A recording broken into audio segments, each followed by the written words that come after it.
Papo Mais.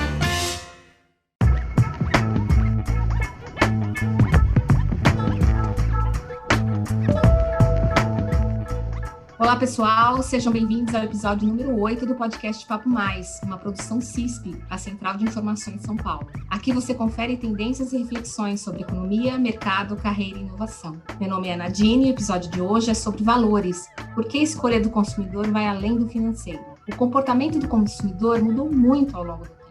Recentemente, tem-se percebido que a decisão de compra extrapola aspectos objetivos, como preço e qualidade. A preferência por marcas que tenham comportamentos e valores alinhados com o seu é uma tendência do consumidor. Se mostrou mais significativa nos millennials, que representam uma parcela da população nascida entre a década de 80 e final dos anos 90, e essa tendência se reforça na geração Z, que compreende os nascidos depois dos anos 2000. No contexto impulsionado pela pandemia, o cenário se tornou ainda mais importante.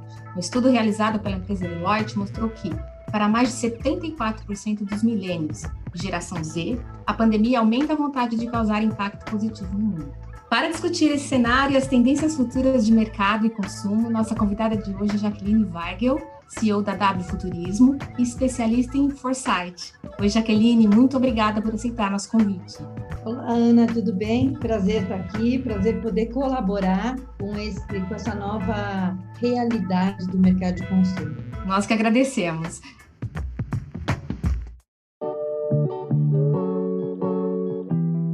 Millennials e as pessoas da geração Z, representam o futuro do consumo.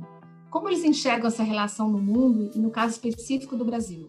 Eu acho que eu sou uma historiadora e sou uma futurista. Eu sou filha de historiador, então eu não consigo olhar um recorte do filme que a gente está vivendo ou assistindo. Eu gosto de fazer linhas progressivas para entender por que as mudanças estão acontecendo. E eu acho que a cada geração a gente vai melhorando a nossa consciência, a gente vai melhorando o mundo que a gente vive, e as gerações millennials e Z são as grandes estrelas de mudança do nosso mundo atual. Então, a cada geração, a demanda vai ficar mais aguçada, a consciência talvez fique um pouco mais refinada, e eles têm mesmo um alto engajamento com as questões sociais que as gerações anteriores talvez deixaram de lado, ou não foram atentas o suficiente. Por causa disso, a gente está vivendo o mundo que a gente vive hoje, onde a gente depreda o planeta em torno de consumo, de negócios, de rentabilidade, de produtividade, e eu acho que agora a toada não é mais essa. Eu costumo dizer que a gente vem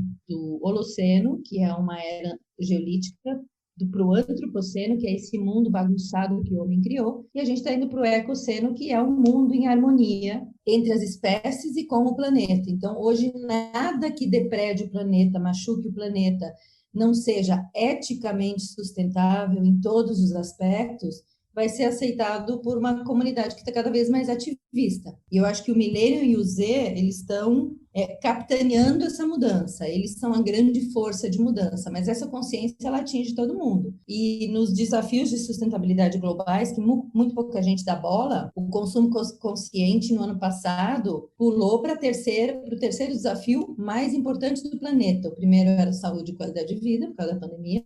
O segundo, o caos climático, que voltou para o número 1. E o terceiro, consumo consciente. Isso mostra que a população do planeta está com outras demandas. Então, eu quero comprar coisas que eu preciso, que eu quero, que eu decido, mas essas coisas precisam vir regadas a valores éticos e humanos. Eu sou neo-humanista e eu acredito num mundo onde a gente não enxergue mais pessoas por classe social, geografia, cor, raça, sexo. Isso, para mim, no meu dicionário, isso nem existe. Ser humano é ser humano. E ele precisa ser harmonizado com as demais espécies e com o nosso planeta. E não é uma coisa que a gente tem feito. Então, eu acho que quem não está ligado nisso, a essa nova forma de consumo, realmente vai ter problema. E eu vejo que quanto mais jovens as gerações, mais no DNA está o consumo, não de qualquer forma, mas um consumo que esteja engajado com as questões sociais do momento e do futuro. E a gente está falando de escolhas pessoais mesmo, que essas gerações estão engajadas. O caso, eu acredito, um bom exemplo seja o veganismo. Eles impactam a decisão de compra? Essas escolhas pessoais impactam diretamente a decisão de compra e o mercado? Eu acho que sim. Eu sou vegana, por exemplo. só faço consumo de coisas da minha comunidade, tudo orgânico. Não sou millennial, nem Z, mas eu acho que a gente tem aí uma convergência de forças. A primeira delas a gente está vivendo uma revolução porque o mundo ficou insuportável e porque as coisas se encontraram em prol da criação de um novo futuro. O momento que a gente está vivendo agora não é igual a nenhum outro momento que a humanidade viveu. A gente tem gerações em convergência que estão trazendo esses assuntos à tona, que não aceitam mais o que foi vivido até agora. Mas eu acho que tem uma soma de forças impulsionadoras, é assim que a gente chama na disciplina de estudos de futuros, que estão impulsionando as mudanças sociais e, por consequência, o consumo. Eu não acho que é só a geração millennial, a geração Z. Eu acho que são pessoas que têm consciência de que a escolha que eu faço impacta no todo. E se o todo não está bem, eu não tenho como estar bem. Eu não moro dentro de uma ilha. Eu não tenho hoje, por exemplo, um grande exemplo é para onde você vai fugir hoje da pandemia, se você quiser se isolar do mundo. Essa é a maior prova de que nós não somos uma ilha. Então, o que eu faço dentro da minha casa, o que eu faço com o meu dinheiro, o que eu faço com a minha compra, vai impactar uma cadeia inteira. E eu, do outro lado, estou mais exigente. Eu quero receber as coisas em casa, rápido, por um preço justo. Não quero mais o menor preço, eu quero que as coisas venham bem. Mas eu também quero saber quem embala, como embala, se a pessoa está segura no ambiente de trabalho, se a embalagem é descartável. E, assim, eu já estou num extremo que, se não tiver tudo isso, eu não compro. Isso define a minha compra. Então, eu não sou millennial, nem Z. Mas eu vejo isso ganhando tração coletiva, assim como as conversas outras paralelas de inclusão, diversidade. Não dá para ser mais como era. Então, agora veio para ficar, não adianta achar que é modinha. E eu vejo que a rede de varejo teve uma linda oportunidade em 2020 de entender a mudança, mas muitos não entenderam e voltaram para o que se chamou de novo normal, que é um novo jeito de colonizar, ou para a ilusão de que tudo voltaria a ser como era antes. E deviam ter se preparado para a segunda onda, terceira onda.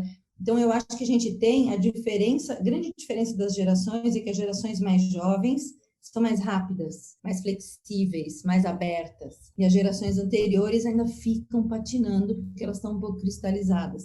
E elas precisam entrar no mundo dos jovens. Eles não vão entrar no mundo da gente. Minha professora é minha sobrinha de 6 anos. Não sou eu a mentora. Emocionalmente, sim. Espiritualmente, talvez sim. Como educadora, talvez sim. Mas o meu liderado é meu líder. O meu aluno é meu professor. Então, as coisas inverteram. E essa coisa de dizer que jovem não tem valor, eu contesto veementemente. Tem sim. Tem muitos valores que as gerações anteriores não preservaram. Então, eles não se comprometem com as coisas que agora não têm mais importância, que é comprar um monte de coisa, que é competir com os outros, que é se dar bem na carreira e se dar bem na vida. Eles não vão compactuar com isso e eles estão certos. Eles têm valores, nós não.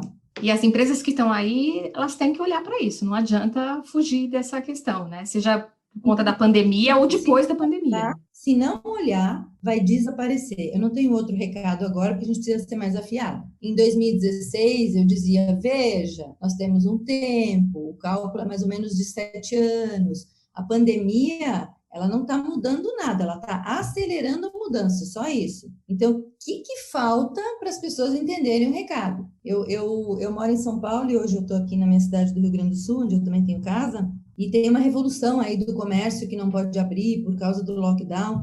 Gente, o seu comércio ainda não vende nada no digital para todas as regiões do Brasil, está esperando o quê para fazer isso? Então, eu vejo que tem um delay aí no entendimento. As pessoas gastam muito tempo reclamando das mudanças e não estão entendendo o que está acontecendo para poderem se adaptar.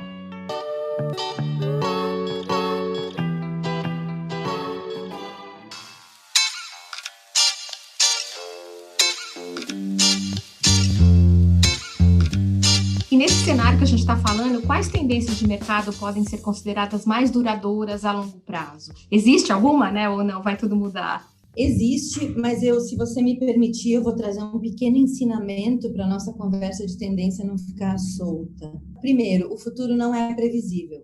Não tem um ser humano no planeta que possa dizer o que vai acontecer. A gente tem sinais de diferentes intensidades que nos mostram que já tem coisas em andamento, que tem coisas que a gente não pode prever, mas que podem acontecer, desde ataque terrorista, até a extinção de um mercado, até uma pandemia, até uma próxima pandemia, não sei. Aquele futuro que todo mundo quer, mas vai demorar para ser construído, e o futuro que cada um de nós pode escolher. E a gente, profissionalmente, mapeia sinais para entender se aquilo é uma tendência ou é uma marola. Pokémon foi uma marola, não foi uma tendência. Então, eu vejo que as pessoas querem muito saber de tendência, e eu vou falar de tendência com muito cuidado, porque futurista profissional mesmo não gosta muito dessa palavra por uma razão. Quando a gente diz tendência, a gente está colonizando quem está ouvindo. E as pessoas se moldam dentro daquilo ali, já como se isso fosse acontecer. Então, para nós, FAD são marolas, são pequenas coisinhas que acontecem e que surgem e que não vão permanecer. Por exemplo, Clubhouse, que é esse novo canal de podcast e tal.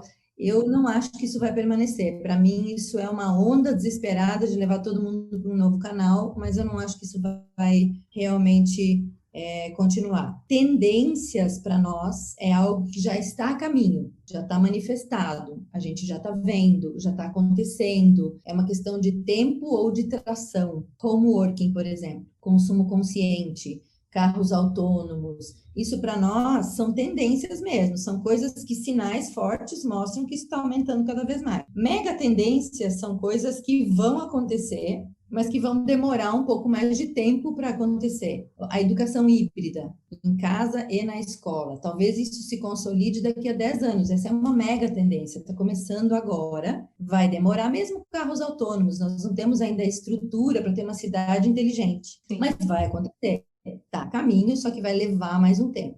E mega shift é quando a mega tendência aconteceu. Você olha para trás e fala, nossa, agora todo mundo trabalha de casa. Então, a coisa já aconteceu, a mudança já aconteceu. Eu separei algumas, nós temos um observatório de tendências, e a gente usa fontes globais do mundo inteiro, mas a gente gosta muito de sugerir que coisas estão acontecendo para que cada um possa entender como isso afeta você. O futuro, ele vai muito além de trends e cenários. A gente faz projeções de uma forma muito diferente. Mas, então, sobre consumo. Primeiro, a classe média é o grande foco do futuro. É a grande classe do futuro. As cidades, metrópoles, não são o foco do futuro, eles são o problema do futuro. Então, fora das grandes cidades, você tem inúmeros focos para o varejo, por exemplo. As pessoas não querem mais ter, elas querem experimentar. Isso vai acontecer com tudo. Com roupa, comida não dá, né? Porque você consome.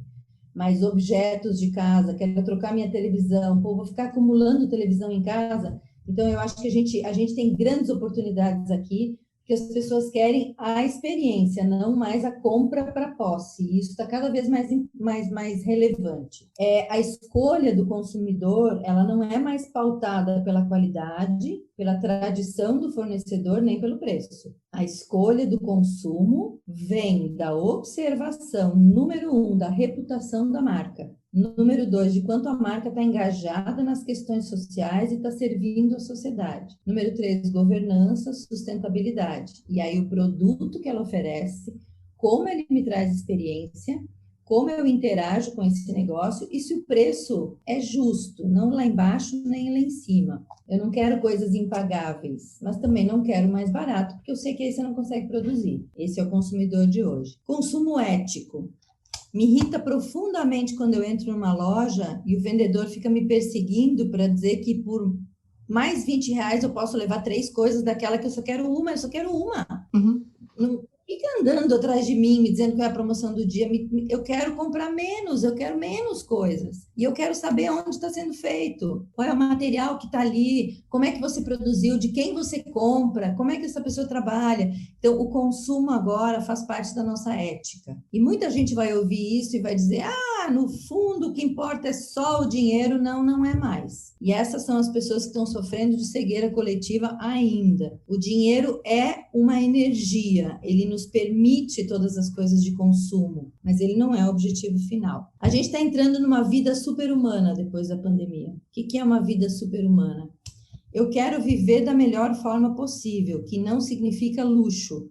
não significa excesso, mas eu quero ter uma casa bem equipada, eu quero que as coisas cheguem até a minha casa, eu quero ter suplementos, eu quero ter coisas naturais, eu quero cuidar da minha saúde, a gente consome muito mais, mas a nossa vida agora é uma vida diferente. Eu não quero me preocupar com doenças das gerações passadas. Eu quero fazer um trabalho preventivo. Eu tomo suplemento, eu tomo cápsulas, eu uso Apple Watch, eu tenho um celular que monitora a minha saúde. Então, a gente está entrando no módulo super vida humana. Lá na frente não tem doença, tem prevenção, isso é importante. A gente realmente compra de qualquer canal. Eu compro do cara que vem aqui embaixo, eu compro no Instagram, no Pinterest, depende. Facebook eu não compro mais, porque Facebook é uma rede condenada à morte. Ficou insuportável, pelo menos aqui no Brasil. Nos Estados Unidos eu compro no Facebook. Então, precisa entender onde está o teu cliente, né? As empresas de consumo também, elas querem atendimento, autoatendimento. Eu não quero falar com o vendedor, mas se eu disser, preciso de ajuda, eu quero um ser humano me atendendo e logo, e resolvendo logo. E não dizendo, manda um e-mail para o meu saque, daqui a 5 dias eu vou ver. Não. Então, as equipes de vendas, elas vão cair fora, porque o consumidor não quer mais eu quero uma coisa prática. Clico, escolho, link, pago. Preciso reclamar, Ana, é você que vai me atender, mas é para entrar e resolver. Por isso que Nubank dá tão certo, por isso que Magalu dá tão certo e outras coisas, né? Então, eu acho que essas são as principais coisas em torno de consumo. Tem inúmeras, eco-shame, que é a vergonha agora de não ser ecológico. Eu vou no supermercado e eu compro todas as minhas verduras e coisas sem o saquinho plástico. E as pessoas olham estranhamente para o meu carrinho. Eu não vou consumir plástico. Não quero plástico na minha casa. Eu acho que isso vai aumentar muito. Então, eu acho que a gente está indo para um mundo muito bacana. E para os varejistas, saibam que vocês podem faturar 3 vezes mais, crescer 10 vezes mais, com 10 vezes menos custo. Esse é o mundo digital. Isso é uma boa dica, né? Isso é uma dica excelente. Exatamente. Agora, o mundo digital também está chato. Eu não quero ficar o dia inteiro recebendo o WhatsApp da fulana que quer vender um creme. Eu vou nas lojas hoje, eu sou uma consumidora modelo, chata, ao extremo. E eu vou na loja, as pessoas me dizem, vamos fazer o seu cadastro. Não. Você tem e-mail? Eu não tenho. E o seu celular? Também não tenho. Eu não quero trabalhar aqui e receber 50 e-mails da promoção do dia. Eu não quero. E muito menos eu quero o Facebook me dizendo que eu vou comprar. Esse relacionamento está mudando também, né? Está mudando. Então, eu acho que agora as empresas precisam de muita inteligência.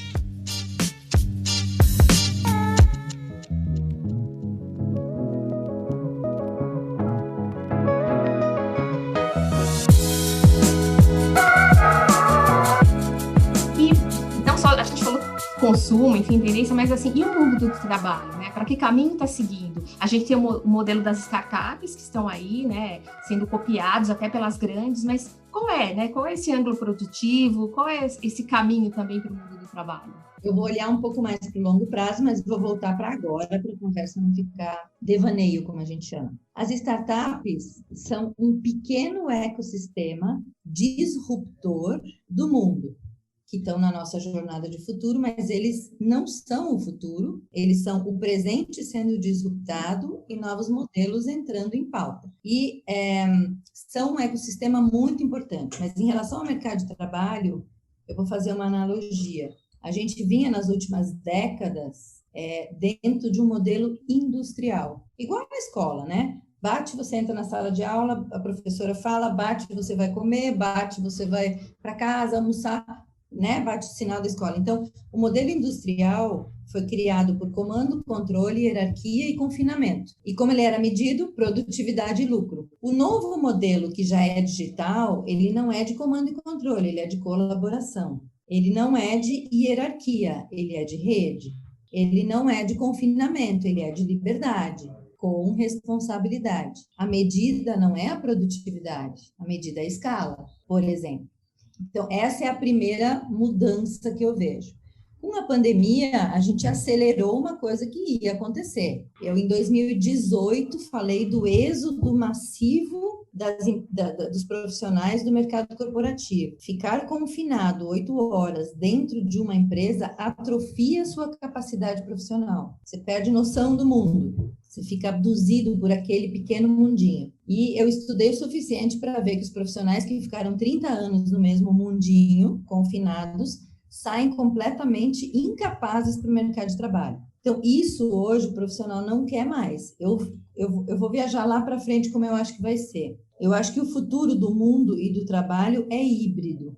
Nem só a distância, nem só presencial. Nem com tempo de confinamento, nem com nada de encontro ou de compromisso. Sempre a gente tem que entrar num equilíbrio. Então, eu acho que o mercado de trabalho do futuro, ele é híbrido. A gente vai trabalhar muito mais à distância de qualquer lugar, de um jeito livre, e vai se encontrar em alguns momentos para socializar, para trocar, para construir, para colaborar, e vai se separar de novo. Assim como eu acho que do lado dos profissionais, a gente vai ter não só home working, a gente vai ter free working, mais de uma carreira ao longo da vida, mais de um trabalho ao mesmo tempo, vários clientes, vários projetos. Eu não acredito em CLT no futuro. Nos modelos híbridos, talvez uma parte. O resto é trabalhador livre, que é o formato da empresa digital. Você tem uma plataforma, uma gestão pequena e microworkers ligados ali. A gente já tem empresas sem dono no mundo, a gente já tem transempresas, que são associações de empresas, peer-to-peer, que são empresas em pares. Então, eu acho que o mercado de trabalho nunca teve tão interessante como agora. Mas não adianta procurar emprego, não adianta procurar garantia, não adianta procurar direito trabalhista. Isso é busca de passado, não é busca de futuro. Então, eu acho que o home working, ele nos deu uma amostra de como cada profissional pode ser responsável pelo trabalho que faz, pela carreira, pelo compromisso que assume. Eu não quero saber se as minhas pessoas aqui da W Futurismo começam a trabalhar às 8, às 7, às 6, isso para mim não importa. Ele é o dono do tempo dele, ele está aqui junto comigo. Muitas vezes eu não decido, a minha equipe decide. Então, tem uma diferença cultural. E eu acho que as empresas hoje também têm uma linda oportunidade de ter um negócio enxuto, que escale e impacte muito. E um rodízio de pessoas muito saudável. Não precisa mais ficar se preocupando com retenção de talento, atração de talento, plano de carreira. Coisa chata. Próprios RHs precisam se ressignificar. Só que aí você encontra empresas que se aproveitam de uma massa totalmente frágil, que quer garantia. Então, eu te ofereço garantia, em troca disso, eu sou dona do teu tempo, inclusive no final de semana. Gente, isso é uma loucura, isso precisa parar. Não atendam o telefone à noite, não trabalhem no final de semana, gastem tempo com a vida. Então, eu acho que o mercado de trabalho, o grande problema não é a falta de emprego, o emprego vai acabar. A gente vai ter alguns empregos fixos, alguns modelos que precisam ser híbridos, as fábricas estão ficando inteligentes, mas busque trabalho. Trabalho tem aos milhares por aí. Então, desculpa, mas só está desempregado quem quer.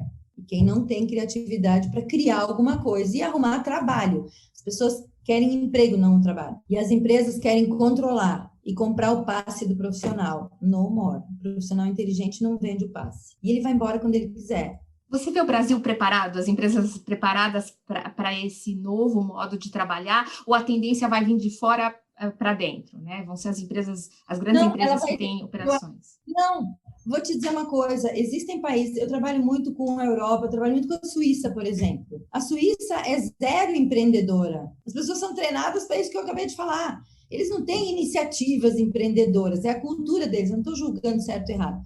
Eu acho que o Brasil não está pronto, mas vai ficar pronto na marra. E eu acho que vai vir de dentro para dentro, porque a gente tem muita gente bacana aqui. A gente não pode mais copiar o que é feito na Europa, o que é feito nos Estados Unidos. Cada país tem o seu DNA. Nós temos condição de criar, nós temos condição de nos liderar. Não é o governo que vai fazer isso. Então, eu acho que vai vir de dentro para dentro. Tem gente bacana o suficiente aqui dentro para causar uma revolução.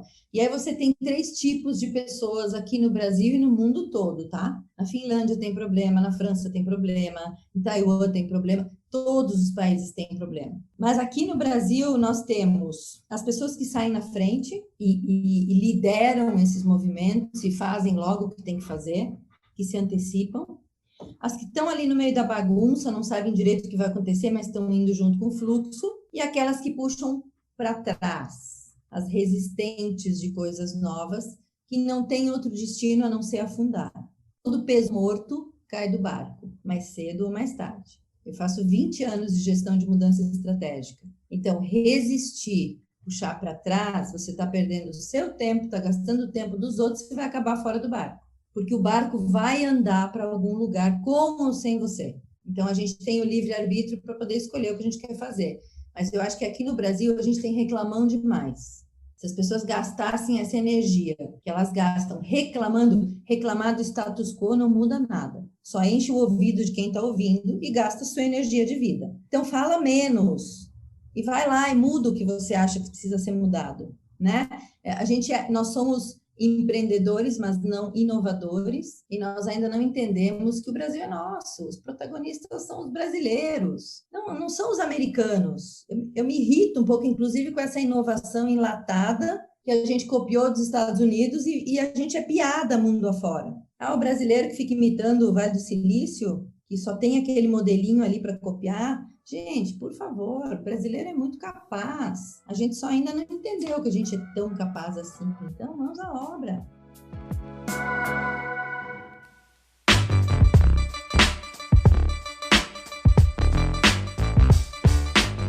Uma conversa tão rica como essa, cheia de informações, de insights para todo mundo. Antes da gente começar o nosso ping-pong, eu queria mais alguma coisa que você gostaria de dar, assim, aquele toque final antes de começar o ping-pong para as empresas, mas também para as pessoas, né? Porque as empresas são formadas por pessoas, então não adianta só ter para a empresa, as pessoas que estão lá dentro fazendo as empresas. Vou dar 3 dicas para as empresas, para os profissionais e para os seres humanos que estão ouvindo. Empresas são feitas de pessoas para pessoas, sempre. A tecnologia é só uma ferramenta. Para as empresas, a minha dica é: olhe para o longo prazo. O curto prazo é só sobrevivência. Essa é a minha dica para as empresas. Veja o que ainda não foi criado, crie coisas novas. Não fica reformando casa velha. Para os profissionais, liberte-se, porque o trabalho é um motivo de felicidade. Não é mais uma tortura, não é mais um fardo. O seu trabalho precisa fazer você feliz todos os dias. E o que faz você feliz não é o salário, é a relevância, é o propósito, é a diferença que você faz oferecendo aquilo que você sabe fazer muito bem. E, obviamente, o dinheiro monetiza toda essa felicidade, mas ele jamais vai comprar felicidade que ela não está vendo. Então, o seu trabalho precisa ser feliz, você precisa ser... É tempo de ser feliz no trabalho, de viver bem e de ser livre. E para as pessoas...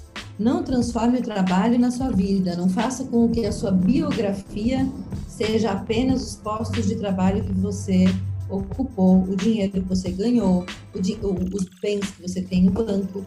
Eu estou com minha mãe partindo, fazendo a passagem, e eu garanto para todo mundo que está ouvindo que nesse momento nada material importa, só importa a vida que você viveu, os corações que você tocou e a diferença que você fez.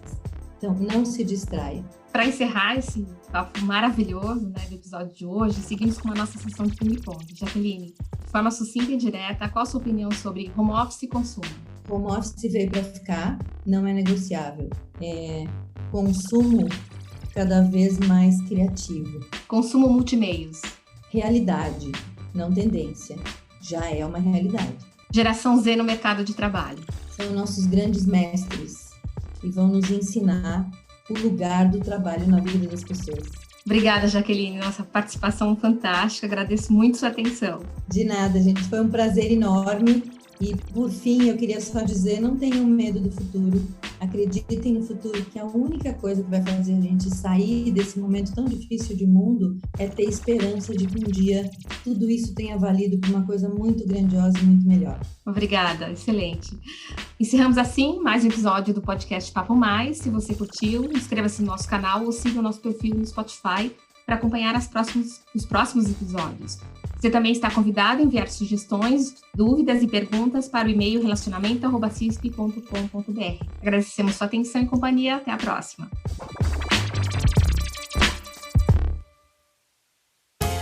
Você ouviu Papo Mais, podcast da CISP.